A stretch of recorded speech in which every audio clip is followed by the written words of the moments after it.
தாய் தமிழ் சொந்தங்களுக்கு வணக்கம். தற்பொழுது உலகளாவிய ரீதியிலே பேசுபொருளாக இருக்கக்கூடிய தமிழ் பேசும் மக்கள் மத்தியிலே பேசுபொருளாக இருக்கக்கூடிய ஒரு முக்கியமான விடயம்தான். அதாவது தமிழகத்திலே நடந்து முடிந்த சட்டமன்ற தேர்தலில் விஜய் அவர்கள் வெற்றி பெற்றிருக்கிறார். ஆனால் அவரால் ஆட்சி அமைக்க முடியுமா என்பது தொடர்பான குழப்பகரமான ஒரு தெளிவற்ற விடயத்தில் தான் மக்கள் குழம்பியிருக்கிறார்கள். அவ்வாறான ஒரு சூழ்நிலையில் அதற்கு சட்டத்திலே இடம் இருக்கிறது. பொதுவாக இவ்வாறு வெற்றி பெறக்கூடிய தனிப்பெருங்கட்சியாக இருக்கக்கூடிய தவேகா, அதாவது குறிப்பாக 40% மேற்பட்ட வாக்குகளை பெற்று பெரும்பான்மையான வெற்றியை அடைந்திருக்கிறார்கள். அவ்வாறான சூழ்நிலையிலேயே விஜய் அவர்கள் ஆளுநர் அவர்களால் அழைக்கப்பட்டு முதல்வராக பதவியேற்கக்கூடும். அவ்வாறு முதல்வராக பதவியேற்கும் பட்சத்திலே அவர்களுக்கு 14 தொடக்கம் 15 நாட்கள் அவகாசம் வழங்கப்படும். நம்பிக்கை வாக்கெடுப்புக்கான அவகாசம் அவர்களுக்கு வழங்கப்படும். அந்த காலப்பகுதிக்கு இடையில் அவர்கள் 108 ஆசனங்களை கொண்டிருக்கிறார்கள். 118 ஆசனங்களை பெறுவதன் ஊடாக, உறுதி செய்வதன் ஊடாக அவர்களுடைய ஆட்சி நீடிப்பதற்கான சாத்தியக்கூறுகள் இருக்கிறது. இவ்வாறு பதவியேற்கின்ற முதலமைச்சராக பதவி ஏற்பாரானால் அங்கு முன்வைக்கப்படுகின்ற புதிய சட்டமன்றத்திலே, அதாவது புதிதாக உருவாக்கப்பட்டிருக்கின்ற சட்டமன்றத்திலே இந்த நம்பிக்கை வாக்கெடுப்பை முன்னெடுப்பதற்காக இந்த கட்சியிலிருந்து ஒரு மூத்த உறுப்பினர், அதாவது மிகவும் அனுபவமிக்க நீண்ட காலம் அரசியலில் இருக்கக்கூடிய ஒருவர் சபாநாயகராக பிரேரிக்கப்படுவார். அதன் பின்னர் நம்பிக்கை வாக்கெடுப்பு முன்னெடுக்கப்படும். இந்த சூழ்நிலையிலே சபாநாயகராக வந்திருக்கக்கூடியவர் வாக்களிக்க முடியாது. அதே நேரம் விஜய் அவர்கள் 2 தொகுதியிலே போட்டியிட்டிருக்கிறார். அதனால் ஒரு தொகுதியிலிருந்து அவர் நிச்சயமாக ராஜினாமா செய்ய வேண்டிய சூழ்நிலை ஏற்படும். மொத்தமாக தவேகா பெற்றுக்கொண்ட ஆசனங்களின் எண்ணிக்கை 208.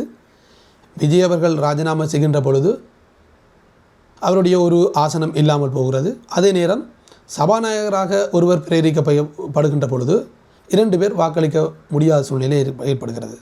ஆகவே அவர்களுடைய மொத்த எண்ணிக்கை 108 106 குறைவடையும். அவையினுடைய மொத்த பலம் 234 ஆசனங்களாக இருக்கின்ற பொழுது இருவர் வாக்களிக்க முடியாத சூழ்நிலை ஏற்படுகிறது. அதாவது சபாநாயகர் வாக்களிக்க முடியாத நேரம் விஜய் அவர்களும் ஒரு தொகுதியிலிருந்து ராஜினாமா செய்கின்ற பொழுது 233 குறைவடைகிறது. ஆகவே பெரும்பான்மை 117 ஆசனங்களை கொண்டு நிரூபிக்கப்படுமாக இருந்தால், எம்எல்ஏக்களை கொண்டு நிரூபிக்கப்படுமாக இருந்தால் அந்த ஆட்சி தொடரலாம்.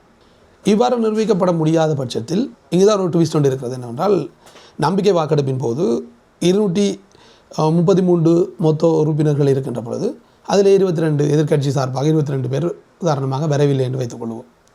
அவ்வாறான ஒரு சூழ்நிலையிலேயே 221 பேர் அவையில் மொத்தமாக இருக்கிறார்கள் என்றால் தவேகாவால் 106 எம்எல்ஏக்களை கொண்டு தங்களுடைய நம்பிக்கை பிரேரணையை உறுதிப்படுத்தினால் போதும், பெரும்பான்மையை நிரூபித்தால் போதுமானதாக இருக்குது. அவ்வாறு ஆட்சி அமைத்தாலும் கூட அது எதிர்காலத்தில் ஒரு 6 மாதங்கள் எந்த விதமான பிரச்சனையும் இல்லாமல் நீடிக்கலாம். ஆனால் 6 மாதத்துக்கு பின்னர் எதிர்க்கட்சி எப்போது வேண்டுமானாலும் நம்பிக்கையில்லா பிரேரணையை சட்டமன்றத்திலே முன்வைக்க முடியும். அதற்கு பின்னர் இதே மாதிரியான ஒரு பிரச்சனை அங்கே வரும். எப்படி என்று சொன்னால், இவர்கள் மீண்டும் பெரும்பான்மையை நிரூபிப்பதற்காக போராட வேண்டிய ஒரு சூழ்நிலை தான் ஏற்படும். ஸோ இப்படியான சாத்தியக்கூறுகள் தான் விஜய் அவர்கள் ஆட்சி அமைப்பதற்கான வாய்ப்புகள் இருக்கிறது. இருந்தாலும் தற்பொழுது விஜய் அவர்கள் யாருடன் கூட்டணி அமைப்பது அல்லது ஆதரவாக யாரை அழைப்பது அல்லது எதிர்க்கட்சியாக இருக்கக்கூடிய அதிமுக, டிஎம்கே இணைந்து விஜய்க்கு எதிராக ஆட்சி அமைப்பார்களா என்பது தொடர்பான குழப்ப சூழ்நிலைகள் இருக்கிறது.